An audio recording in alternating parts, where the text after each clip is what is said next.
Hi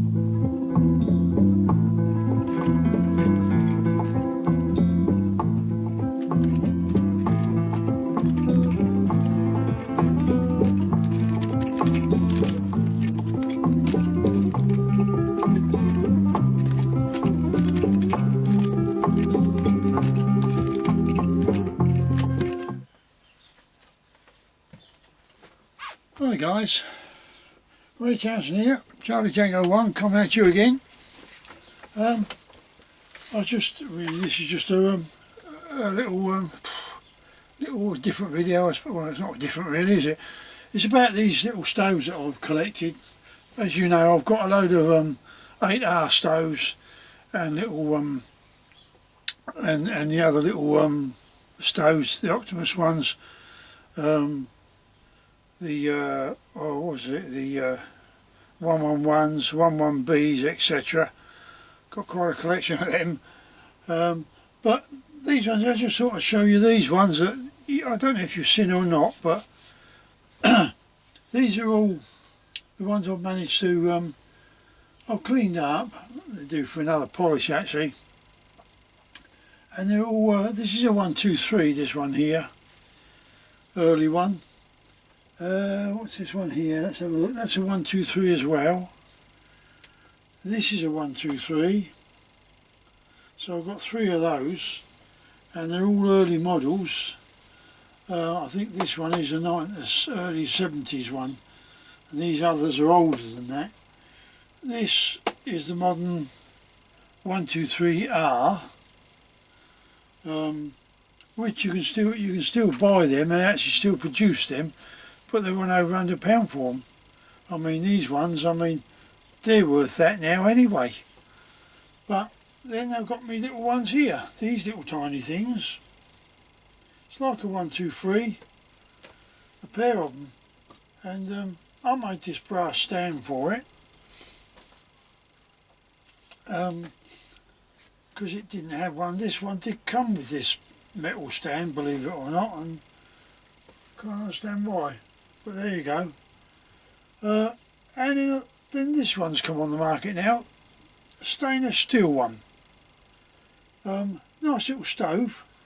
You've got 3 screws on here to take the pot stand off,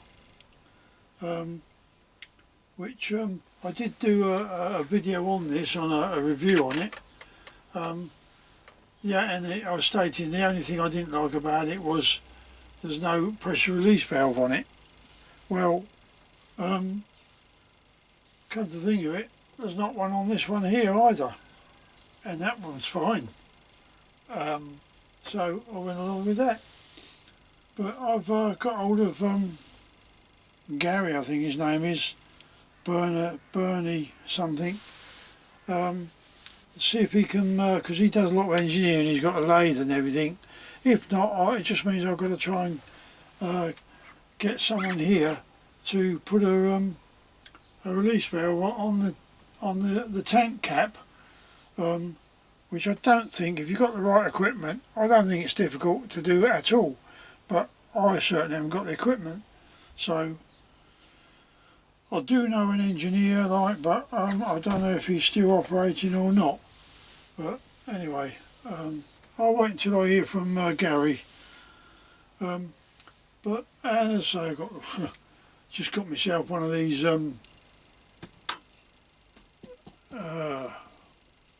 Kelly kettle. That one's the what one's that? That's the Scout. That one. It's a recent one because it's got the green cap on, which has got a whistle on it. And the other one is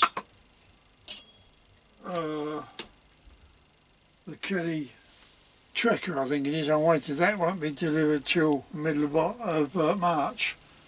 But what I did find, excuse me, someone gave me a tip on YouTube in relation to these, like for travelling or packing, and that is to get one of these Pathfinder stoves, cups. They've got holes in them actually, so if you want to put baling arm on there, you can do. But he suggested that if you get hold of that, turn it over, bear with me.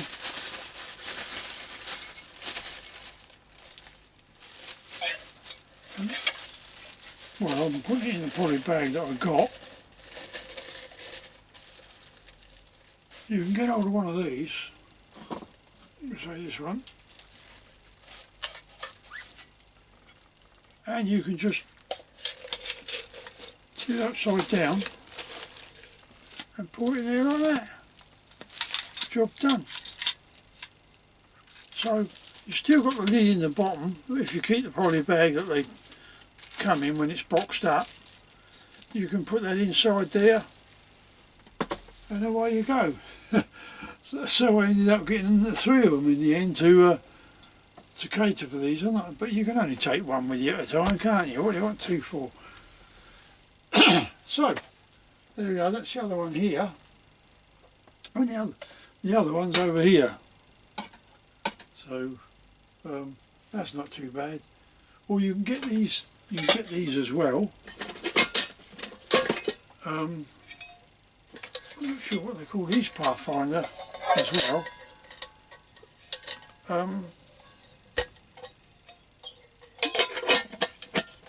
You can get them. You can put them upside down as a pot. Turn it over. And you can pack that away. It's got its own little knitted bag there as well. So that's not a problem. You can put your, if you want, you could put one of these in there, and you get stuff like your pot grabber and various other bits of lighter in there, some of your cooking stuff. So it's not as it's slightly bigger than these ones. But this stainless steel, I like that. If you can make this pressure release valve on the cap. What I did do is I got hold of Julian, I think it is, or Juliet something. They do all the spares for these, everything. Very helpful guy. He sent me a cap along. I ordered another tank cap in the hope that it would fit this stove here, but it didn't. So it's a different thread. This stainless steel one is a finer thread than the standard thread on these, so worth a try, but not to worry, I've got a spare cap now along with all the other spare bits that I've got, so I'm not too worried. But the other thing I was going to mention, going off it, back to this Kelly kettle, I was quite, excuse me, I've got to have a slurp of my beer.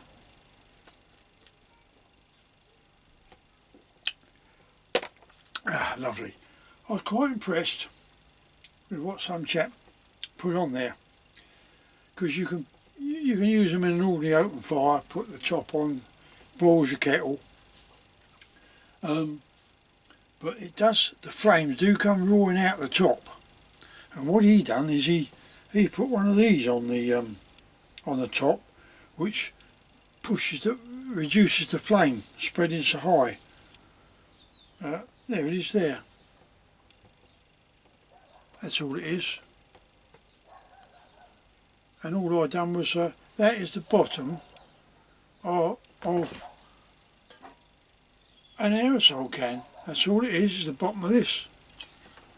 So, you know, it fits on, I just cut it down. But what I am going to do is I'm going to reduce this hole size.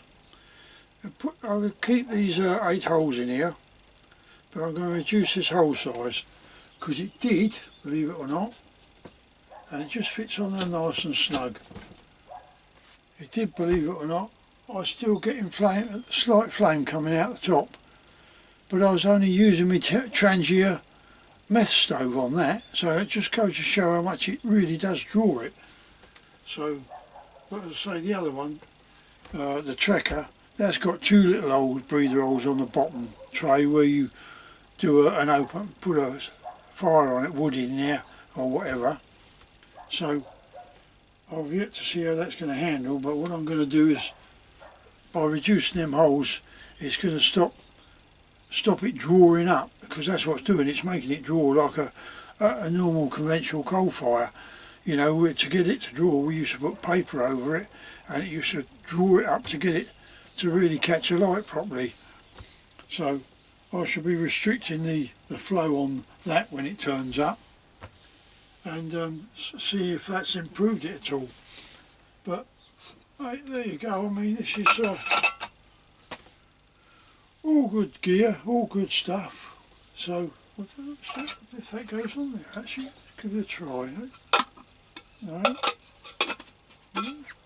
same size as that, isn't it? Not to worry.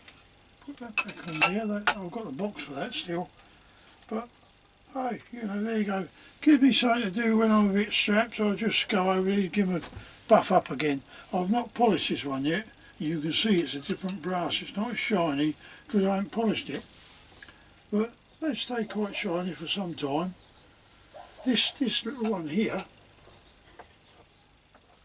is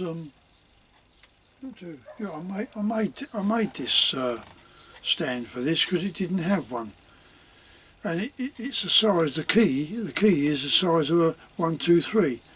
So, you know, and sometimes these keys are getting a bit hard to find, and if you do find one, they're starting to want a lot of money for them, for what they are, for a piece of pressed steel, you know. So you've got to be careful as you get robbed on that one. But see, this one, it's got a little screw on the cap, and I had to actually ignite that, not the screw. I had to ignite the stove to find out what it was doing. And what happened when I got it going, there was a dear little flame come out of that cap, dear little flame. And I thought, well, what do I do? Do you unscrew it to close it, or do you screw it in to close it? Well, I found out I think you unscrew it out to close it. So as soon as I closed it and that flame went, I stopped there because I thought, right, now I know that if it gets more, that pressure will blow. But it won't blow out fiercely, so I'm not too bothered. But hey, you know, I mean, I got these really just because I like them. I probably won't use those two for camping, but I'll definitely use these, you know. But I'll use one at a time, or I use my 1, 2, 3s, or my Svea, or my R8s. I've got a lovely R8 there. I just sent a very good friend of mine one quite some time ago, last year actually. He was over the moon with it. It wasn't going. It's a Russian one, Russian copy. Wasn't going. I stripped it right down and done it, and then I've done a burns test on it, and it was roaring like a good one. And same with that 99 Optimus I done over there. That's absolutely brilliant. So I thought I'll keep that. It's there's one up on YouTube at the moment. It's as shiny like mine, but they're a lovely little stove and they pack away well. But you know, that one was in hell of a state, wanted cleaning up, something rotten that did. But there you go, I'm not going to harp on it any longer. That's just a little collection of my stoves. So now you know, if you want one of these stainless steel ones, because I'm going down the road of stainless steel. I don't like alloy. I really don't like alloy. It's just something that when you cook up, as a product there, it produces when it's hot. And I thought, well, I'm not going to have an hour and debate over it and question it. I'll just stop using it. So I've gone to stainless steel, and that's where I'm at now, just on stainless steel stuff. This the Kelly Kettle stainless steel, and that's the route I'm going to go down. The other thing was even all these little pot things, they're all stainless steel. So, not quite sure what to use this one for yet. I mean, you could just pour that water in it. You could pour water in it.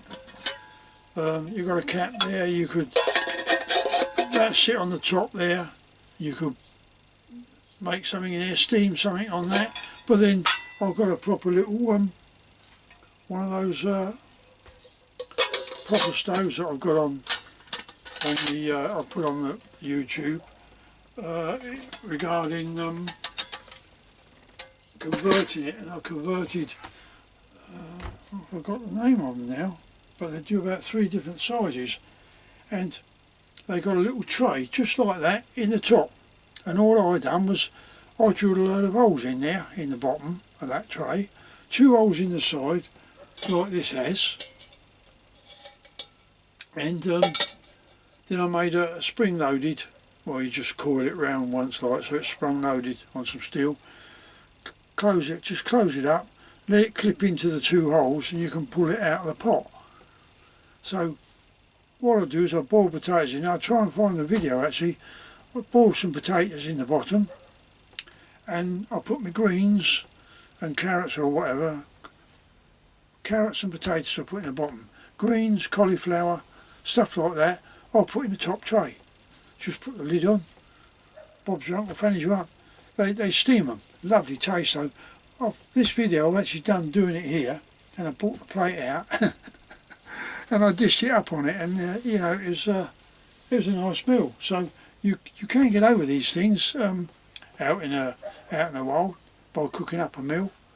And how you got this instant gravy now, if you want that you can just bung that in a bit of water like, you know, that you boiled your taters in. That's it, you got yourself a gravy as well, haven't you? Right, without further ado, I'm gonna call it a day on that one, and I'll try and knock up some other videos. When my other Kelly kettle comes, I'll do a video of that, short video of that, of how I've done that special cap on there to see if it does the job. So I'll give a review on that anyway. Okay, you people, you take care. I hope you've enjoyed it and I haven't bored you to pieces. Catch you on the next one. Cheerio.